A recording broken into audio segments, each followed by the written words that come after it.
All right, Shalom family, Shalom. Shalom. Brother Isaiah, got Lieutenant Drew with me, and today's video, we're going to be talking about detaching in the spirit. First, we want to give all praises, honor, and glory to Yahweh, Ba'ashem, HaMashiach, Yahweh Shah, Barakatha Yahweh, Barakatha Yahweh Shah, Barakatha Yahweh, Barakatha Yahweh Shah, Barakatha Yahweh, Barakatha Yahweh Shah. All praises due. All praises due.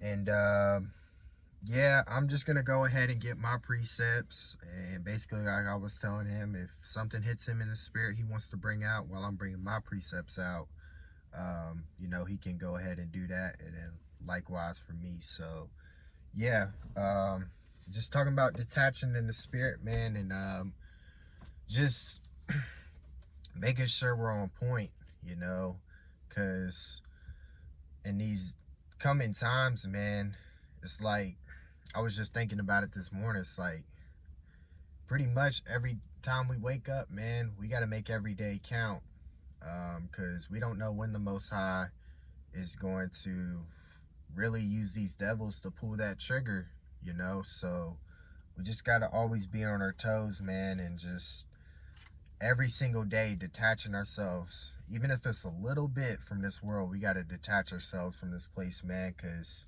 this place is going down like a hot rock, man. And there ain't nothing that nobody can do about it. I mean, we just following the Most High's will, and we happen to be on the good side of his will, because everybody else is finna get fucked up while we just, you know, not saying we just gonna be sitting back chilling, but while we go to work on these other nations, when he endows us with that spiritual power. And I wanted to bring out this point. I wanted to bring out the Most High will test you, man, to see if you'll fold, but he knows how strong you really are. And precept that comes to mind is Proverbs 24:10, where it says, "Thou faint in the day of adversity, thy strength is small." So Most High's gonna see how much strength you really got in it. He knows how much strength you got, but he's gonna test you and put you through shit to really bring that out of you. You know what I'm saying? Because he's building us up. You know, he doesn't do anything to break us down. Even if it feels like he's breaking us down, he's not, man. He's not. And that goes right into my next point. I don't think the Most High is mean towards us at all. I honestly call it fair. That's one word. That's how I would describe he is towards us. He's fair, because we are his children, man, and he bestowed this wisdom upon us. And if we're going through some shit, we already know why, because he gave us the wisdom to understand why we're going through that shit. Is that not fair?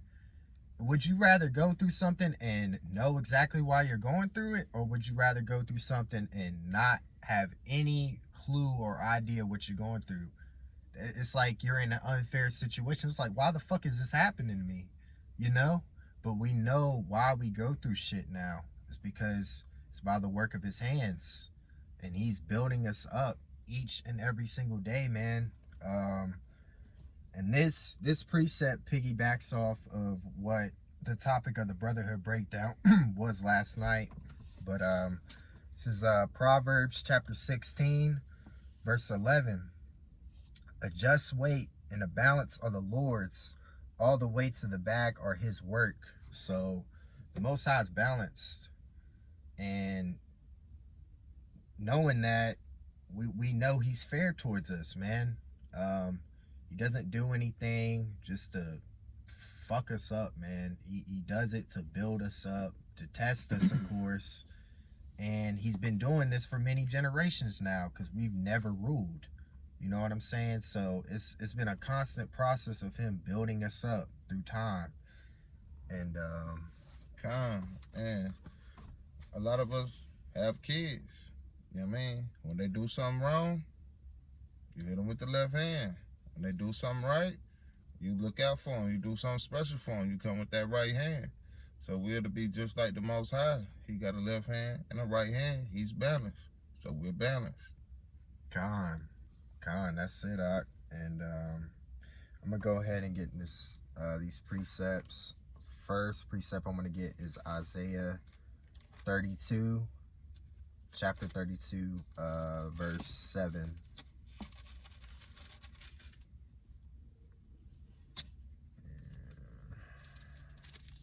Yeah.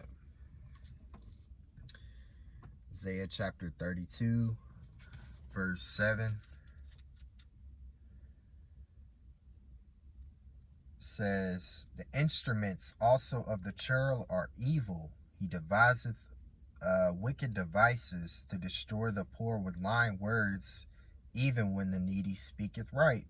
So, the meat right there is the wicked devices, man, because we got wicked devices all around us in this captivity, man.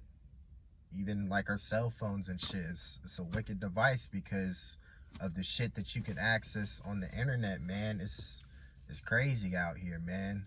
And you know, of course, it's like shit to distract us from our power, and they've done it for so long, but now we've came back to the wisdom and knowledge of this truth. It's like it can be a distraction if you allow it to, you know what I'm saying? So we just can't allow any of these wicked devices to get in our way or distract us from our power. Yahweh Bashem Yahweh Shah, man. And just soaking in his wisdom each and every single day in the spirit. That's what we got to do each and every single day, man. Like I said, we gotta pull away from this world, because this world, and this precept just hit me in the spirit. I'm gonna bring it out. Let's go to Micah chapter 2. This just hit me. Dang. I need like tabs for this thing. I don't even know where Micah is. Okay, I got it now. This is Micah chapter 2, verse 12, or Salah, verse 10. It says, "Arise ye and depart, for this is not your rest, because it is polluted. It shall destroy you, even with the sword destruction." That's what this shit was set up for, man. And the Most High broke us down all the way as a people. We didn't know who we were until we finally woke back up. And like Brother Matthias brought out, we haven't been fully resurrected yet. Those 3 days and a half is, you know, it's still going on right now. We've been resurrected in the spirit, but not physically. That physical resurrection is going to come, of course, once we get hit with that spiritual power, man, and we take back the world that the Most High created for. It was us, his elect, and the scriptures say that. I can't remember exactly what scripture, but there's many scriptures that say this world was created for us, man. But yeah, I just wanted to bring that out. Let's go to Romans chapter 12.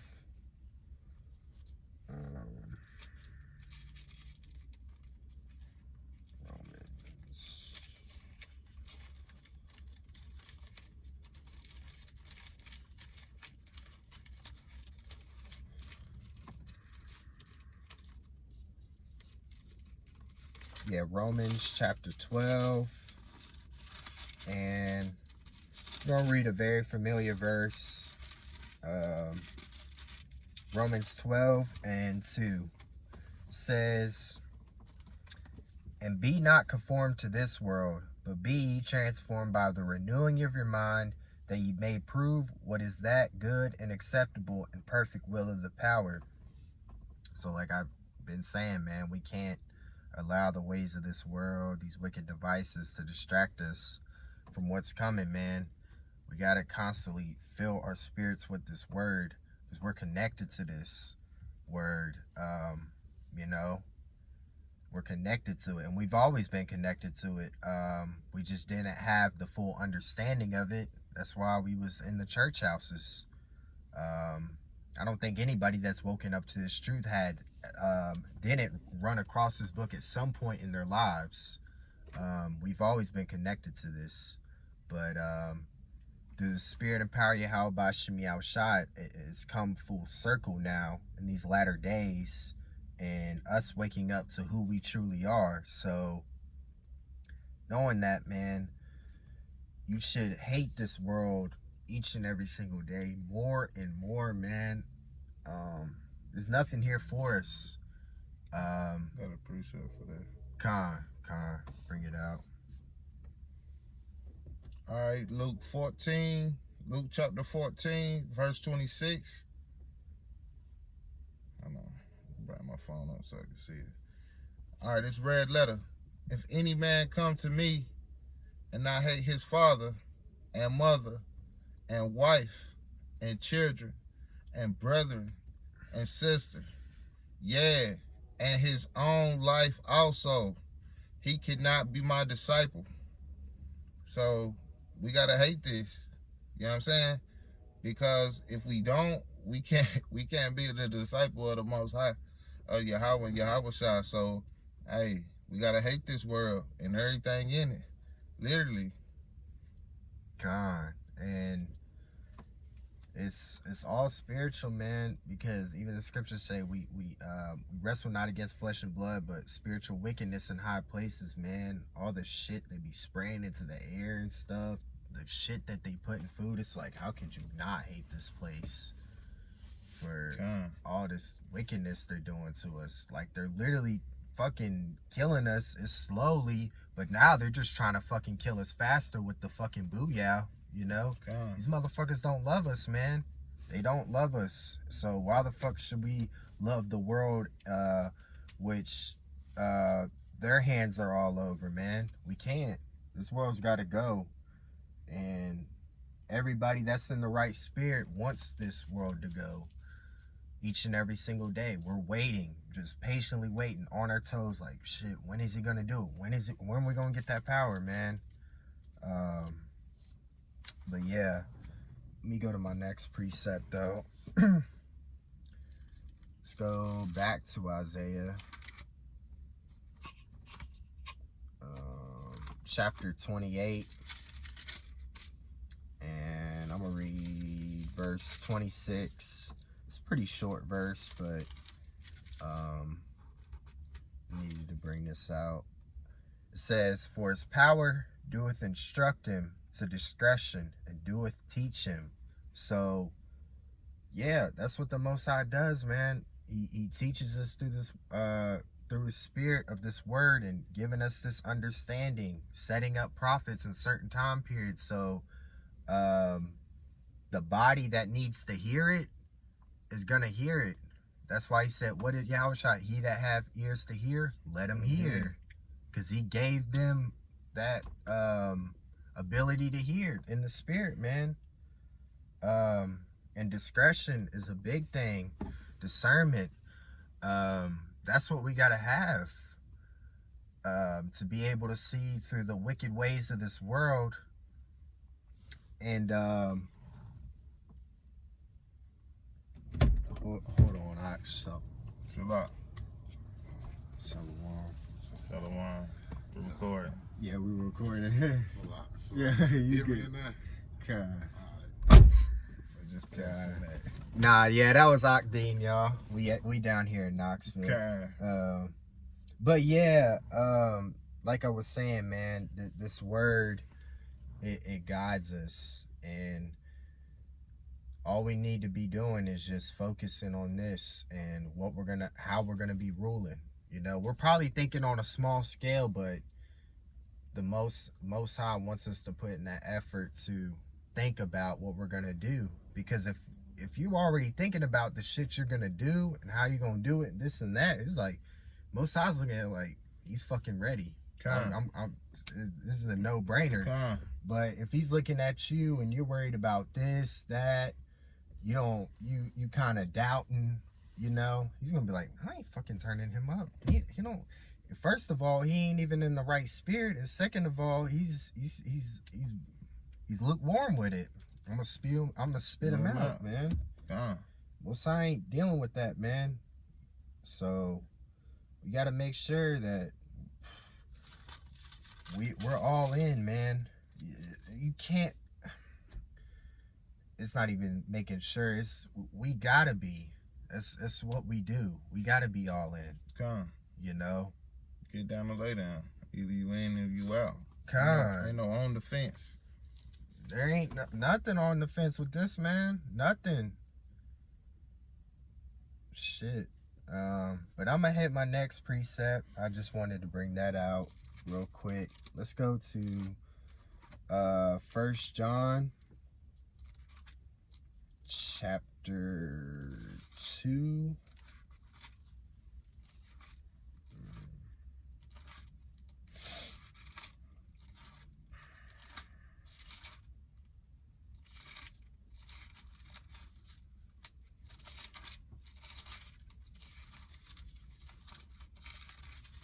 Yeah, 1 John chapter 2, starting at verse 15.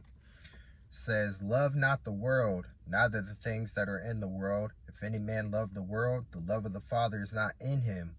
For all that is in the world, the lust of the flesh and the lust of the eyes, and the pride of life is not of the Father, but of the world. And the world passeth away, and the lust thereof, but he that doeth the will of the power abideth forever.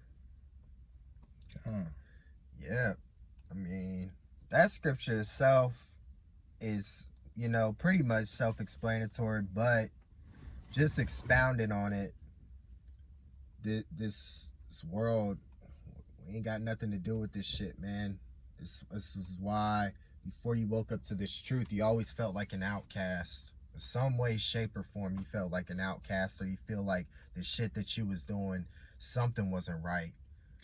So we literally were growing up in a world that, of course, hated us, and we didn't know who the fuck we were, and now it's coming full circle of who we are and why we need to hate these motherfuckers with everything we got in us, man, because they want to destroy us. That's all they want to do. And why would you want society like this to continue when ultimately the motherfuckers in power just want you dead? Exactly. Keep you enslaved. God, they want you in subjection under them, and the Most High wants to set us up over them. It's like, why wouldn't you take that path? But most motherfucking 2/3, they don't have patience. They need that shit instantly. Oh, I need that shit now. Oh, I need to see that shit now. You know what I'm saying? And that's not what this shit is about. Most High, he's a king, man. He's a great king, as the scriptures say. He'll do shit on his own time, or when he feels is right. So we're gonna sit back and be patient, and knowing through his will for us, it's gonna come out beautifully. So knowing that, it's not like, oh, all this patience and time that we're putting in is gonna be for nah. He's gonna outdo all this shit. Because what does Ephesians 3:20 say? He can do exceedingly abundant above all that we ask or think. He's gonna do the same shit once we get turned up. It's gonna shock us how we can do all this shit, man. Yeah, our carnal minds can't even fathom it right now. Nope. That's 1 Corinthians 2:9, man. I have not seen, neither ear heard the things that the power hath for them that love him, man. We don't know. We're just riding on this faith, man, and according to everything we see with the way of this world, it's not failing us 1 second, man. It's not. Our faith is not failing us. And I just wanted to bring out one more scripture. Actually, it's like half a passage, but I wanted to bring it out, man, just to bring it home on why we should really hate these motherfuckers, man. Let's go to Psalms 109. Psalms 109. I'm gonna read verses 1 through 13. And this is the spirit that we need to be in. against these wicked motherfuckers, man. This is Psalm of David. It says, "Hold not thy peace, O power of my praise, for the mouth of the wicked and the mouth of the deceitful are opened against me. They have spoken against me with a lying tongue. They compassed me about also with words of hatred, and fought against me without a cause. For my love, they are they are my adversaries, but I give myself unto prayer. And they have rewarded me evil for good, and hatred for love. Set thou a wicked man over him, and let Satan stand at his right hand. When he shall be judged, let him be condemned, and let his prayer become sin. Let his days be few, and let another take his office. Let his children be fatherless, and his wife a widow. Let his children be continually vagabonds and beg. Let them seek their bread also out of their desolate places. Let the extortioner catch all that he hath. Let the stranger spoil his labor. Let there be none to extend mercy unto him, neither let there be any to favor his fatherless children." Verse 13, "Let his posterity be cut off, and in the generation following, let their name be blotted out." Isn't that what we're hoping for these wicked motherfuckers? For the generations to come, their names blotted out. Everything that they did, no more to be remembered again. No more to be remembered. And you got to think, this is prophecy that David's talking about, because he's a king at this time. Why is he praying for the downfall of the wicked when he's got power at this time? It's prophecy that he's writing in the Psalms right here. So yeah, that's the right spirit we got to be in, man. We got to hope for and just pray every single day that this wicked place falls. And basically, I said in my notes, hating this world with everything you got in you is basically just how you detach from this place in its entirety, man. But yeah, that's literally all I had. I'm gonna go ahead and pass it off to Drew. All right, all right, detaching in the spirit. So this Matthew chapter 10. I'm gonna go to verse 34, and this all red letter. "Think not I came to send peace on earth. I came not to send peace, but a sword." So Yahweh coming back with a sword. So what do you do with a sword? You cut shit. So you separate one side from the other side. So he coming to detach this shit, to separate this shit. All right. 35. "For I come not to set a man at variance against his father, and the daughter against her mother, and the daughter-in-law against the father-in-law, the mother-in-law." 36. "A man's foe should be of his own household." So these 2/3 in your family, the Most High, Yahweh coming back to separate this shit, to detach this shit. All right. 37. "He that loveth his father or mother more than me is not worthy of me. He that loveth his son or daughter more than me is not worthy of me." So, hey, we got to detach from these 2/3. No matter what it was, that's your captivity kids, that's your captivity wife. We going to the kingdom, and we detaching from everything that's not the royal law of liberty. Everything. You got to go. Ain't no time to play. All right, I'm going to hit 2 Corinthians chapter 6, and I'm going to go to verse 14. "Be ye not unequally yoked together with unbelievers. For what fellowship has righteousness with unrighteousness? And what communion has light with darkness?" So the scriptures is telling us to separate ourselves, to detach ourselves from, we're the believers. So we ain't got no business being around them. You know what I mean? It's pointless. They're unrighteous. You wasted your time. They're getting whatever they did in their past life. Ain't nothing we can do about it. You can have a heart for them For what? They crucified our master. They crucified Yahweh. Fuck them. That's what it is. All right. Verse 15. And what concord have Hamashiach with Bala? Or what part have he that believeth with an infidel? And what agreement have the temple of the power with idols? For ye are the temple of the living power, and the power have said, I will dwell in them and walk in them, and I will be their power, and they should be my people. It'll meet, like King David say, wherefore come out from among them, and be ye separate, saith the Lord Yahweh, and touch not the unclean thing, and I will receive you. And I will be a father unto you, and ye shall be my sons and daughters, saith the Lord Yahweh Almighty. Like 17 just told us straight out, come out from among them and be ye separate. So we got to separate ourselves from them. We got to detach from them. We got to detach from this wicked society, all this gay shit, all this government, all these fake ass pagan holidays. We got to detach from that shit. And it's all through the spirit, because we're going off the scriptures. We all come from the scriptures. So that's through the spirit.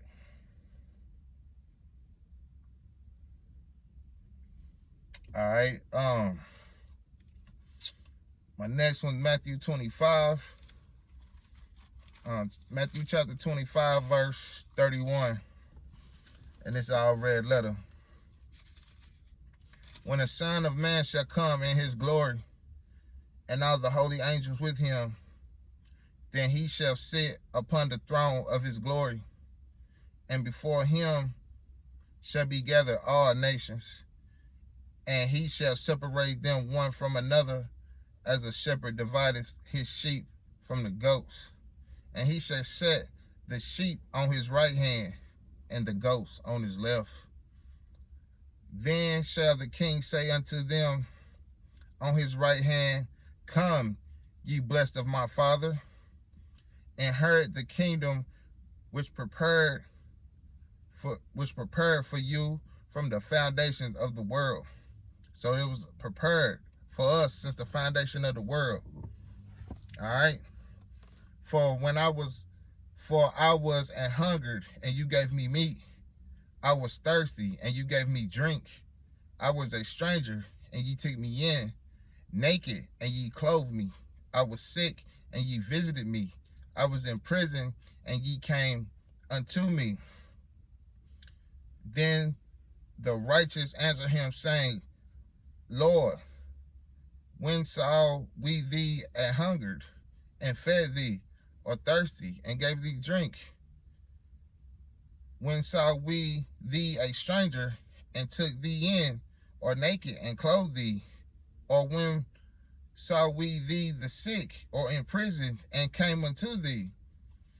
And the king shall answer and say unto them, Verily I say unto you, inasmuch as ye have done it unto one of the least of my brethren, you have done it unto me. Then shall he say also unto them on the left hand, Depart from me, ye cursed, into everlasting fire, prepared for the devil and his angels. So there's going to be a separation. There's going to be a separation. When Yahweh Shai touch down, when he come back, he's going to do the separating. The sheep on the right side, the goat on the left. And we know what the left hand and the right hand do. And we know what the world called a goat. All right? So it's going to be a separation. So go on and detach from that shit now. Emotionally, physically, whatever. If it ain't about Yahweh Bashem or Mashiach, Yahweh Shai need to be out. Because it's a distraction.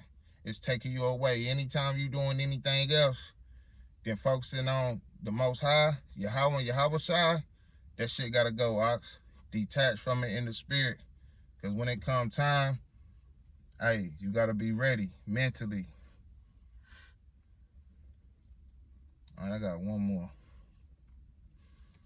more. Luke chapter 6, verse 22. Blessed are ye, this red letter Salah. Blessed are ye when men shall hate you, and when they shall separate you from their company, and shall reproach you, and cast out your name as evil for the Son of Man's sakes. Rejoice ye in that day, and leap for joy. For behold, your reward is great in heaven. For in the like manner did their fathers unto the prophets. So, hey, it's telling us right here, they gonna separate themselves from us. Why? Because I can't talk, I can't have a conversation without bringing out Yahweh and Yahweh Shah. I can't be around nobody without talking about it. You know what I'm saying? So they gonna separate because they're wicked, they evil. I come in the room, they leave. They can feel the vibration of my spirit. They can feel my energy. You know what I mean? And that wickedness in them gotta get away. You know what I'm saying? And they will separate their company and shall reproach you and cast your name out as evil. Man, I done got called evil. I done got called a devil. I done motherfuckers done said I was in a cult. I was crazy. Somebody done slipped something in my drink. I done heard all kind of shit. Cause I was trying to tell the truth. I was trying to turn people on to the truth. I was happy that I got the truth. But now I know it's something that they did that they not getting. So oh hell with them. Con, and I was just gonna say, man, you know you teaching the truth when motherfuckers hate you, because you know this world is wicked, man. Con. So if you're telling something that somebody hates you for, it's more than likely the truth. Exactly. More than likely. I mean, just think, even when we was in these 2-3 relationships, when old girl get caught up and you telling her the facts, what they do? They start going off. They start getting mad. They start breaking shit. Cause they caught, they hemmed up. You know what I'm saying? And that's the evil, that wicked spirit. Boss bitches will be broken. Like that's all that shit is. Haughty and stiff neck, and they think they can get away with everything. But the time for the change is coming, and it is upon us, Ox. Con, all praises. So yeah, that's my last precept. That was your last precept. Con. I don't have anything else. I think we pretty much covered that one. Yeah, Lord willing, you guys were edified though. Ended off right, giving all praises, honor, and glory to Yahweh, Ba'ashem, Hamashiach, Yahweh Shah, Barakatah Yahweh, Barakatah Yahweh Shah, Barakatah Yahweh, Barakatah Yahweh Shah, Barakatah Yahweh, Barakatah Yahweh Shah. All praises due. All right, love y'all family, and until next time, shalom. Love y'all, shalom. Shalom.